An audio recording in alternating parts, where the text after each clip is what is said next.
Alright, gentlemen, we've got Joe Oberg. He's working junior gold. We got second period action from Victoria. Let's go. We got Tonka in white against Eden Prairie in black. This was one of the more unique games I had ever witnessed. Joe, I'm going to be tough on you, brother. I'll point some things out here. I don't even know if they've been pointed out to you in camp or not. One of the things I don't really want to do this to, but I'm going to point out the limitations of working the goal line straight back and forth. Okay, I'm going to point out having a head on a swivel. I'm going to point out anticipating play as best as possible. So on this broadcast, maybe more than any others, we're going to do a lot of stopping, starting, rewinding, and so forth. Okay, so far so good. And a swivel, observing play. Joe, you work a lot harder than you need to. Because you're reading, then reacting, rather than anticipating.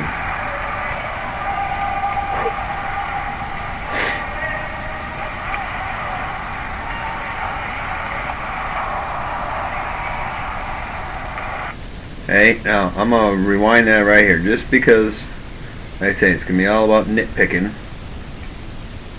Anytime there's a black sweater and a white sweater that engage,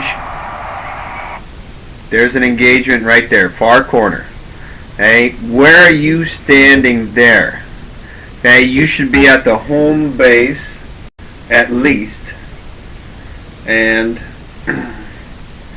seeing an opposite corner.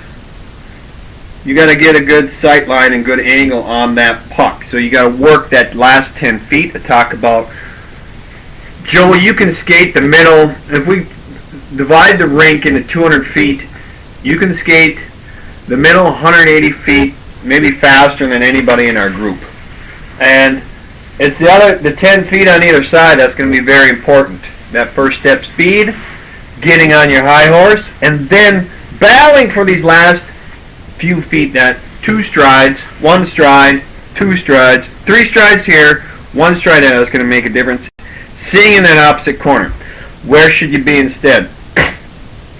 You should be maybe at the center, at the end zone face-off spot on your side, so you can get a good look at that engagement, or you could be behind the net. Okay? Now I know District 6 freaks out about you going behind the net, even though the manual says you can. So let's just say I'm directly opposed to their thing, but when in Rome, you guys know my when in Rome speech. So wherever there's an engagement of white jersey, black jersey, we're going to point that out.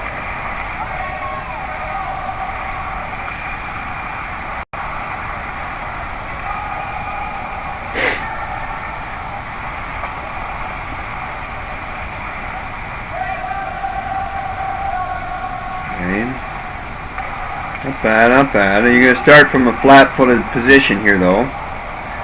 I've given guys a challenge before. Skate the entire game other than working the goal line without using any stops and starts.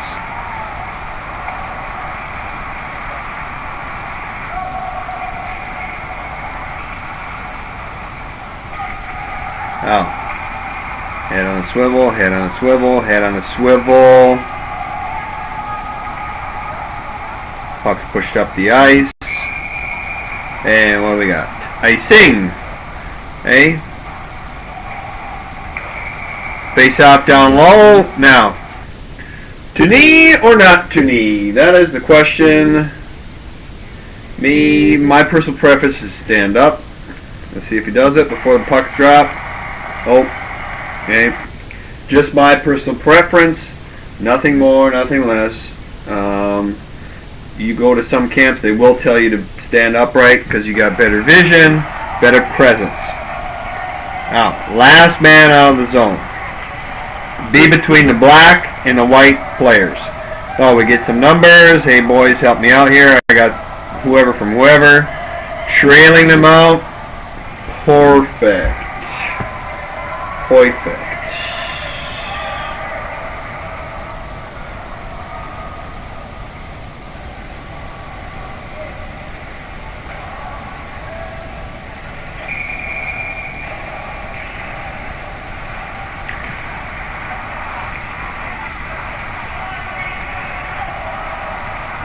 Okay.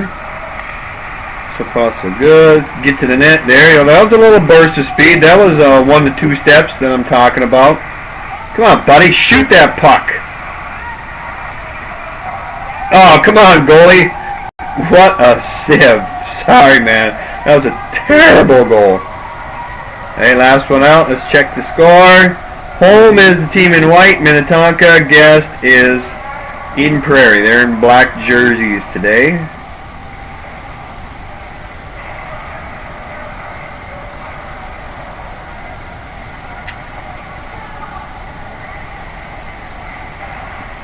Blowy whistle. Good. Blowy whistle on every face-off, guys. Why wouldn't you? Oh, because the centerized face-off are already there. Bullcocka. How about that one time out of 100 that somebody's going to try pull a switch on you or something's going to happen? You pitch a center or something. You didn't start the proper cadence. Little damn whistle every time.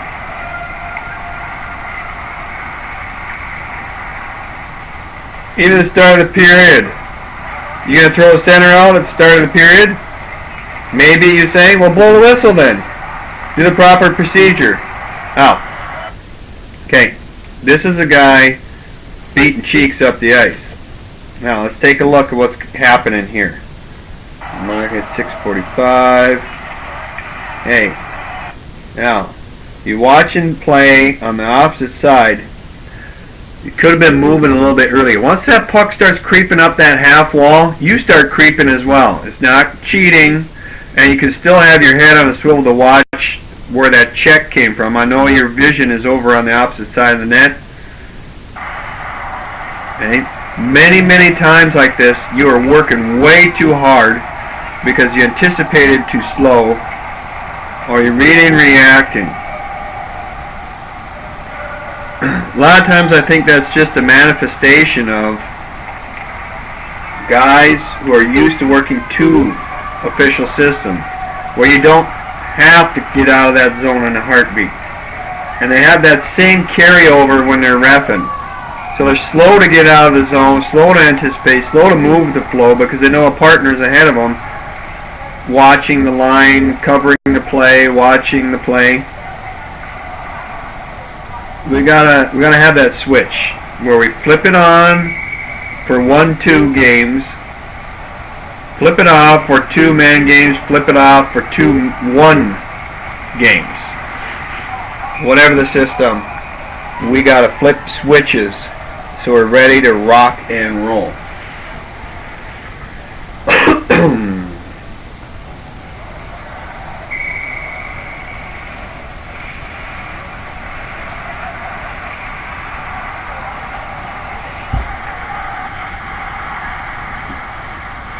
Okay, start cheating up the wall. Get up the wall. Alright, come back. Not a problem. Whenever it comes back, you can get back down the wall. No problem. Now that's good anticipation there. That's what I'm talking about. Now, that one I don't like. And I see a lot of guys do this. You're going to assume that, especially at this level, I talked about it in Robert Beckel's game review of Bantam C, Bantam Bs, even Pee Wee Bs, but those move so slow. Bantam C, Bantam B, Junior Gold, all Junior Gold level. Don't assume that they're going to recycle and get it back in. Like they're really skilled, like super skilled, they're going to do it. So this maneuver here, I see guys do it a lot and it's bad. Okay? Get this in before the time's up. Okay? Play's going to come up the ice again here. Here we go. Okay? Stalls out a bit here. So, bam.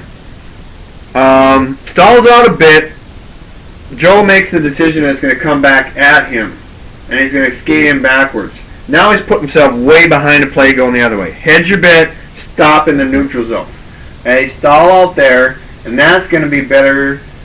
And you're not going to have to work as hard to catch these Tonka guys now. Alright, see you on the next part. Bye-bye.